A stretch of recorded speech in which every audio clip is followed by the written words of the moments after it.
मेरे अजीजों दोस्तों, गुलिस्ता में एक किस्सा लिखा है, लो सुनो। एक बार एक लोमड़ी गिरते पड़ते दौड़ी, भाग रही थी। लोगों ने उसे पकड़ लिया, पकड़ कर कहा, वे लोमड़ी तू कहाँ जा रही है? ना मुझे जल्दी छोड़ो छोड़ो छोड़ो, मैं भागूंगी। अबे काहे कहाँ जा रही है ना, तुमको पता नहीं? लोग शेर को पकड़ के ले गए।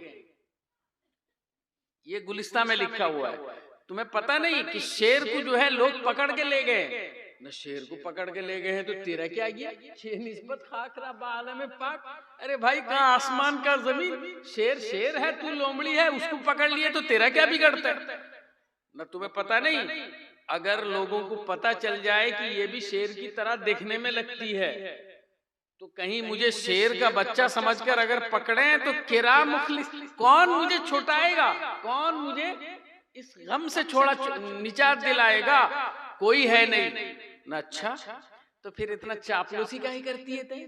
बोलने लगे कि ठीक है, जब शेर को पकड़ के ले गए हैं, भाग के यहाँ से भाग रही है, तो फिर चापलूसी करने के लिए उसके इर्द गिर्द घूमती काई है? जाना नहीं चाहिए न रे? तुम्हें पता है कि इसलिए मैं घूमती हूं कि लोग ये समझेंगे कि शेर की आदमी है, ताकि लोग जो है मेरे आसपास ना आए। अच्छा तो फिर ये बता, जब तू शेर की आदमी है तो उसके बचे हुए चीज को खाती है तो ठीक है, उसके नजदीक जाती है नहीं?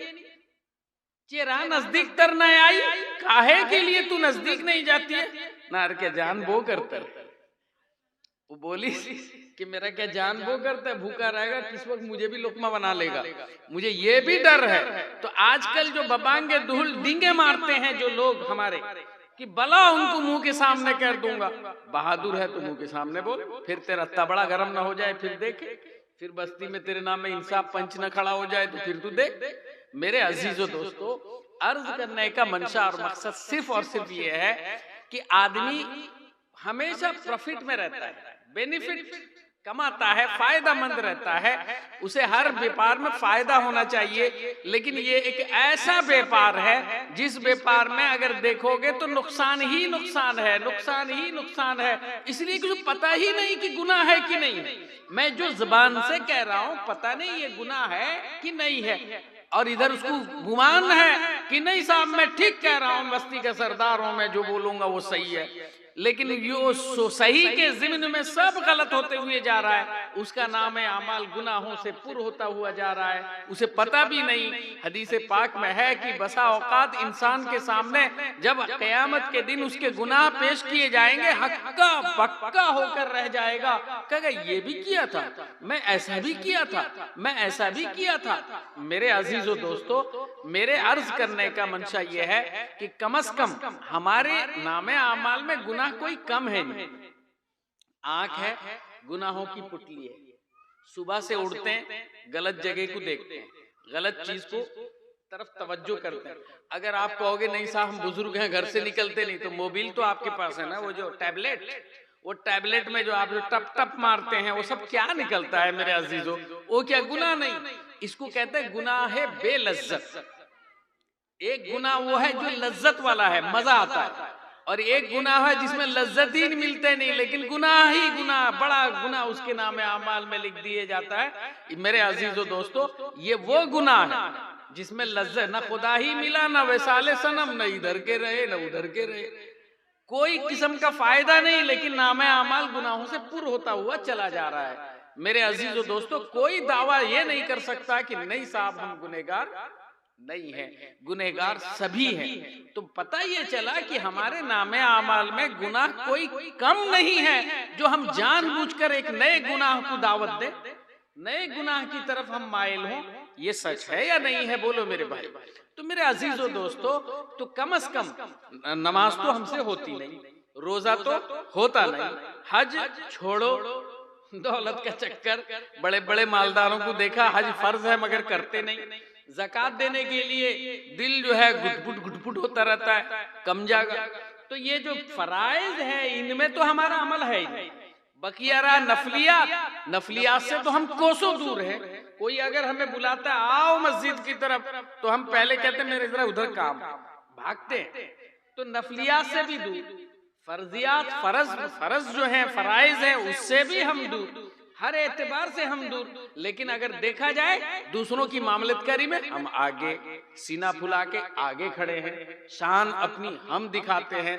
मेरे अजीजों दोस्तों, ये काम करो, अच्छी बात। कुरान कहता है इअदिलू हुवा अक़रबु लित्तक़वा, इंसाफ करो।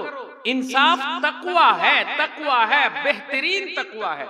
लेकिन घर से इंसाफ से पहले यहाँ उसका शेड्यूल बन जाता है, नहीं साहब इंसाफ में यही टॉपिक में ऐसे ही बात करेंगे और डिसीजन हम यही ले लेंगे पहले से। इंसाफ से पहले इंसाफ करके बैठ जाते हैं। ये इंसाफ है? ये अदालत है? नहीं मेरे अजीजों, इसमें डबल गुनाह है। एक तो तुमने इंसाफ का मुंह काला किया, दूसरा अपने मफाद को तरजीह देते हुए दूसरों को तकलीफ पहुंचाई। जो नाहक है उसे, जो हकदार नहीं है उसे हक दिलाया। जो नाहक है, जो हक पाने का हकदार है नहीं, उसे आपने दिलाया। जो पाने का है उसे आपने महरूम कर दिया। तो ये क्या कम गुनाह है?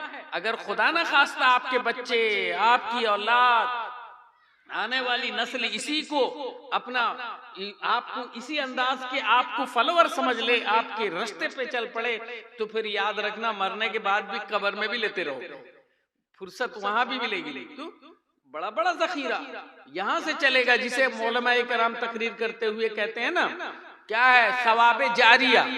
ये वो सवाबे जारिया है जो आपके करतूत किरदार की वजह से चलता रहेगा। कुरान पढ़े हो कि नहीं पढ़े हो, छठे पारे में अल्लाह पाक आदम अला नबीना अलैहिस्सलातु वस्सलाम का जिक्र करता है। कहता है वतलु अलैहिम नबा इब्नी आदम बिल हक इज़ क़र्रबा क़ुरबानन फतुक़ब्बिल मिन अहदिहिमा व लम यतक़ब्बल मिनल आखर। उसके बाद बयान करते करते पूरा वाकया जिक्र करता है। यानी आप पढ़िए आदम के दोनों बेटों का किस्सा, हाबिल और काबिल का किस्सा पढ़िए। एक भाई ने दूसरे भाई को कत्ल कर दिया, समझे? अल्लाह कहते हैं कि एक भाई ने दूसरे भाई से कहा कि अगर तू मेरी तरफ हाथ बढ़ाएगा मैं तेरी तरफ हाथ नहीं बढ़ाऊंगा, मगर ये जुनूनी कैफियत में मुब्तला हो गया और अपने भाई को कत्ल कर दिया। जानते हो रसूल करीम जनाब मोहम्मद रसूलुल्लाह सल्लल्लाहु अलैहि वसल्लम ने फरमाया कि जो आदमी कोई गुनाह की इब्तिदा करता है, जब तक उस गुनाह के रास्ते पे चलते रहेंगे लोग, तब तक उसके नामे आमाल में गुनाह का एक हिस्सा लिखा जाता रहेगा। वो आप वो जो करते हो ना, अभी चलते है वो जो सूदी कारोबार में क्या चलता है, चैन सिस्टम। 5 मुरीद बना दोगे, उसके बाद तुम आराम से बैठो, तुम्हारा पूरा नामे आमाल पूरा होता रहेगा।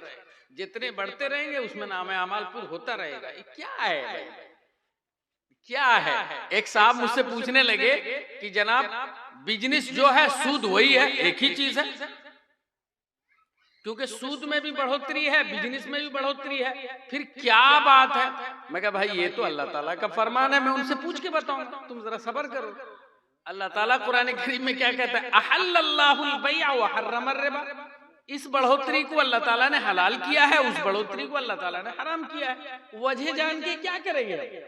जब अल्लाह ने कह ही दिया कि ये हराम है वो हराम है, ये हलाल है वो हलाल है, अल्लाह कहता है, तो फिर इससे बड़ की बात क्या है? मेरे अजीजों दोस्तों, इंसान अपनी मफाद की खातिर हर बात को जायज करार देने के लिए कोशिश करता है। यही उसकी बुराई है। बात दूसरी तरफ जा रही है तो रसूल करीम जनाब मोहम्मद रसूलुल्लाह सल्लल्लाहु अलैहि वसल्लम ने फरमाया कि जिक्र अखा का बिमा यकरा, तू अपने भाई के पीछे ऐसी बात कहो कि अगर वो सुने तो उसे बुरा लगे, तो यही गीबत है। अगर उसमें वो बीमारी नहीं है फिर तू बोलता है, तो याद रखना ये बोहतान है। दोनों सूरतों में नुकसान।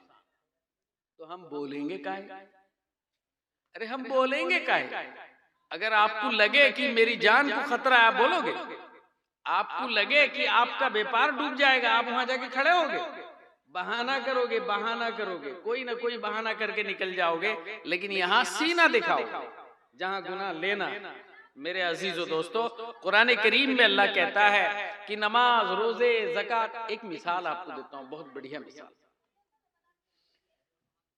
रसूल करीम ने एक हदीस पाक के अंदर में मिसाल दी कि एक समंदर में एक जहाज जा रहा है, 1 तल्ला 2 तल्ला 3 तल्ला है, अरे 3 मंजिला है, वो जहाज जा रहा है। ऊपर वाले पानी लेने के लिए नीचे वाले जो है ऊपर को आते हैं, पानी लेके जाते हैं। अब नीचे वालों को अगर ये बात दिमाग में आ जाए कि नहीं साहब ऊपर जाने के उनका नींद खराब होता है, वो परेशान रहते हैं, चलो एक तो काम करेंगे यहीं से कहीं होल होल करके पानी भी नजदीक है ले लेंगे। और ऊपर वाले अगर देखे कि ये होल करके लेने वाले हैं, वो कहेंगे छोड़ो उनका मामला है, हमारा क्या है। अगर वो कुछ ना बोले और नीचे वाले सुराख करके पानी ले ले तो दोनों कहां जाएंगे बोलो, समझ सकते हो कहां जाएंगे। यही हाल है हमारे माशरत का, सोसाइटी का। इसलिए नमाज रोजा अपनी जगह है, लेकिन उसके साथ साथ कम से कम गुनाह से बचने के लिए कोशिश किया जाए। आदमी अगर ये गुनाह से नहीं बचेगा तो कितना, आप क्या करते हो साहब, आप तो फर्ज 4 रकात पढ़ने के बाद दौड़ के घर को आते। जुमे के दिन देखो आपका हमारा हाल ये है कि भाई सीधे एक तो जाएंगे नहीं टाइम से पहले। मैं जुमे के बयान में यही अर्ज करूं कि यहाँ जितने आए हैं मुसल्ली सबको 2-2 टी अंडा मिलेगा और कुछ मिलेगा नहीं, क्योंकि हदीस पाक का खुलासा यह है कि जो पहले आता है वो ऊंट ज़बा करने का सवाब पाता है, अखीर बीच में आता है उसको गाय ज़बा करने का आता है, कोई मुर्गी देने का सवाब आता है, अखीर में जो आता है उसको सुतरा अंडा टी मिलता है। तो ये जितने आते हैं आज जलसे जुमे के दिन में आप देखेंगे वो अंडा लेने के लिए आते हैं और उसके बाद घड़ी पे सबकी नजर रहती है, खाली देखते टाइम हो गया अभी ना, टाइम हो गया अभी ना, टाइम हो गया अभी ना। ये है हमारा हाल। सबब क्या है जानते हैं? हंसने की बात नहीं है। सबब क्या है जानते हैं? सबब एक है उसका, अल्लाह के रसूल ने फरमाया इन्ना फिल जसदि लमुज़गतुन इज़ा सलुहत सलुहल जसदु कुल्लु व इज़ा फसदत फसदल जसदु कुल्लु अला वहियल क़ल्ब। तुम्हारे बदन में गोश्त का एक लोथड़ा है, अगर वो अच्छा है तो सब अच्छा, वो बुरा है तो सब बुरा। पूछा सहाबा से, ऐ मेरे सहाबा बताओ वो क्या है? अल्लाह के रसूल से सहाबा ने कहा या रसूल अल्लाह आप बता दीजिए। आपने फरमाया अल्लाह वहियल क़ल्ब, वो तुम्हारा दिल है। तो दिल जो है खुदा की कसम नूरे मारिफत, खुदा की नूरे इलाही का मरकज है। अल्लाह की तरफ से जो तनवीर की बारिश होती है वो सबसे पहले आपके बदन में नहीं, आपके कल्ब पे होती है। आप कोई बात सोचते हो तो सबसे पहले दिल आपका सोचता है, फिर दिमाग काम करता है, फिर कदम बढ़ते हैं, फिर हाथ बढ़ते हैं, सब चलते हैं, तब जाकर वो काम मुकम्मल होता है। तो दिल आपका मास्टर है और वो नूर वाली चीज है। वो जो चीज है वो मारिफत का मखजन है, खजाना है, उसी पे ही सारी चीजों का दारोमदार है। और रसूलुल्लाह सल्लल्लाहु अलैहि वसल्लम फरमाते हैं जब इंसान पहली मर्तबा गुनाह करता है अल्लाह पाक उसके दिल में एक सियाह नुक्ता लगा देते हैं, फिर जब वो तौबा कर लेता है तो उसका वो नुक्ता मिट जाता है। लेकिन अगर वो तौबा नहीं करता, फिर वो दोबारा गुनाह करता है, दूसरा बिंदु लग जाता है, फिर तीसरा, फिर चौथा, फिर पांचवा। दिल जितना बड़ा है सब जगह वो काला काला काला काला बिंदु, वो दाग लगते लगते लगते क्या होगा? एक दिन एक वक्त ऐसा आता है तो पूरे दिल में वो सियाह दाग लग जाता है।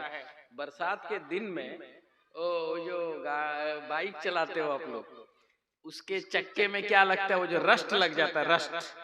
उसके लिए आप मोटा मोबिल या कोई बार्निश पार्निश में क्या करके लगाते हैं आप लोग ज्यादा जानते हो, लगा देते हो। काहे ना जो पानी का मार पड़ेगा वो उसी पे पड़ेगा, बाद में चल के घस के निकाल देंगे, मेरा रिंग पूरा चकाचक रहेगा, है ना। रिंग को बचाने के लिए ऊपर से आप कुछ कर देते हो, तो जिसकी वजह से वो रिंग में कोई असर नहीं पड़ता।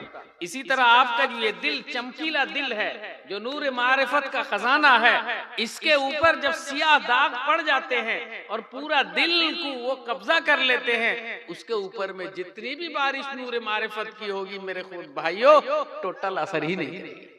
समझ में आता नहीं कि नहीं? इसलिए फरमाया कि हर दिन सुबह से शाम तक किसी न किसी एक वक्त में आप तौबा कीजिए, इस्तिग़फ़ार पढ़िए, वो गुनाह मिटे। ताकि गुनहगार तो हैं, वो दिल से अगर वो गुनाह मिटेगा तो फिर याद रखना नूरे मारिफत का असर खुद ब खुद होगा। वजह जान लो कि बुजुर्गों ने लिखा है कि तुम जानोगे कैसे कि तुम्हारा दिल सियाह हो गया, तुम जानोगे कैसे कि तुम्हारा दिल सियाह हो गया है जब तुम जानो कि तुम मस्जिदों से दूर हो रहे हो, जब तुम जानो तुम उलमा से नफरत कर रहे हो, जब तुम जानो कि दीनी कामों में तुम सुस्ती कर रहे हो, काहिली कर रहे हो, जब तुम जानो कि कुरान और हदीस से तुम्हें मोहब्बत कम होने लगी, तब जान लो कि तुम्हारा दिल सियाह हो चुका है, तब जान लो कि तुम्हारे दिल में काला धब्बा आ चुका है। अब किसी डॉक्टर के पास जाकर उसका इलाज जरूरी है, किसी रूहानी तबीब से आपको ताल्लुक पैदा करके अपने दिल की इस्लाह करनी है। मेरे अजीज और दोस्तों, अब वक्त आया है, आपको हमें गौर करना होगा, क्योंकि हम ये अपने आप को समझते हैं कि हम होते 30 मार खान। और याद रखना, जब दिल सियाह हो जाएगा तो अब तो नूर मारिफत की कोई जगह ही नहीं रही। अरे अल्लाह की तासीर, अल्लाह की तरफ से जो तौफीक, वो तो सल्ब होने लगी, अब उसमें तो कोई आपका लेना देना नहीं रहेगा। तो उसके बाद क्या होगा? इसके अंदर से खुराफात नहीं, कैंसर पैदा होगा। वो कैंसर है क्या? गरूर। वो कैंसर है क्या? घमंड। वो कैंसर है क्या? तकब्बुर। वो क्या है? अपने को ऊंचा दिखाना, दूसरे को नीचा गिराना।